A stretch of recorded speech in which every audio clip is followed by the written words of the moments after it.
जी हाँ, NIOS में पास होने के लिए कितने मार्क्स चाहिए, ये हर उस छात्र के मन में उत्सुकता होती है जानने की जो लोग NIOS बोर्ड में रजिस्ट्रेशन करा चुके हैं या फिर कराने की सोच रहे हैं। अगर आप भी हो ऐसे स्टूडेंट जो क्लास 10th या 12th के एग्जाम देने जा रहे हो या दे चुके हो, तो आपके मन में भी ये क्वेश्चन जरूर उठ रहा होगा कि सर हमको पास होने के लिए कितने मार्क्स चाहिए सब्जेक्ट में, क्योंकि यहाँ पर इंपॉर्टेंट है आपका थ्योरी, TMA और प्रैक्टिकल।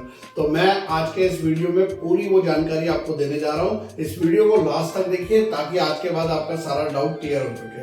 नमस्कार दोस्तों, मैं हूँ दीपक सिंह गुसाई, NIOS एक्सपर्ट। ये चैनल है आपका BCIC गुरुजी। इसको सब्सक्राइब करने के लिए बहुत बहुत धन्यवाद। जो लोग नए आए हैं जरूर सब्सक्राइब करिएगा।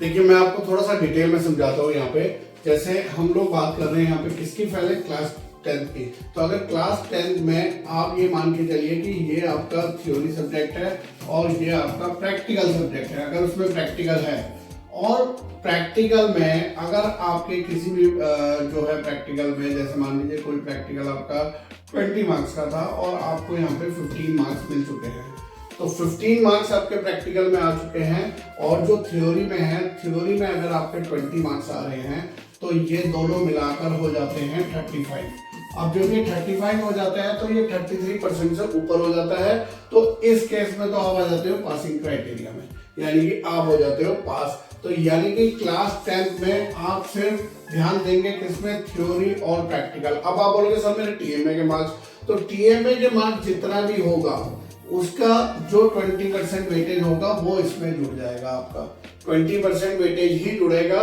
वो आपका इसमें जुड़ के एडिशनल जो भी मार्क्स बनेगा वो आपका जुड़ के यहाँ पर आ जाएगा।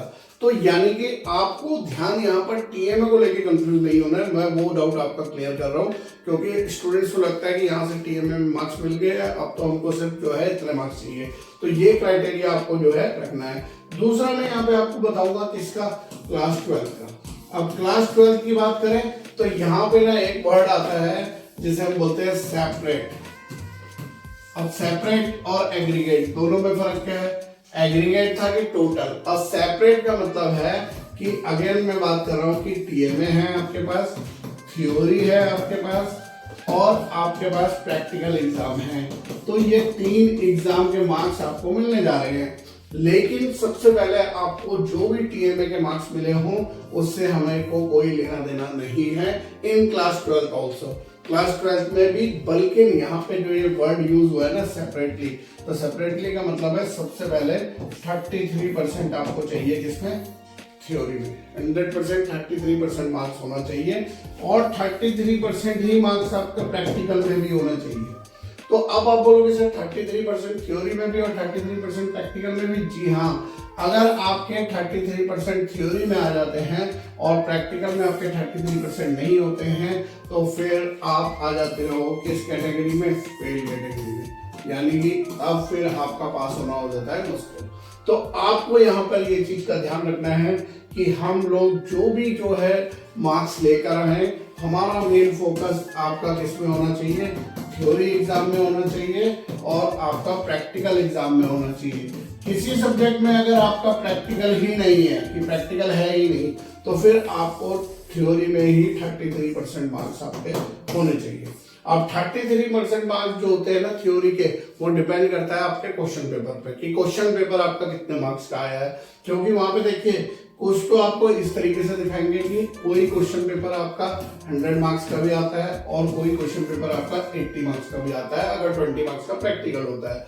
तो यहाँ पर जिसमें 100 मार्क्स का आ रहा है, तो यहाँ पे तो आपको एटलीस्ट 33 मार्क्स चाहिए पास होने के लिए 100 में से। और अगर आप इसका बोले तो 80 का हमें 33% कैलकुलेट करना है, जो लगभग 27 मार्क्स आता है।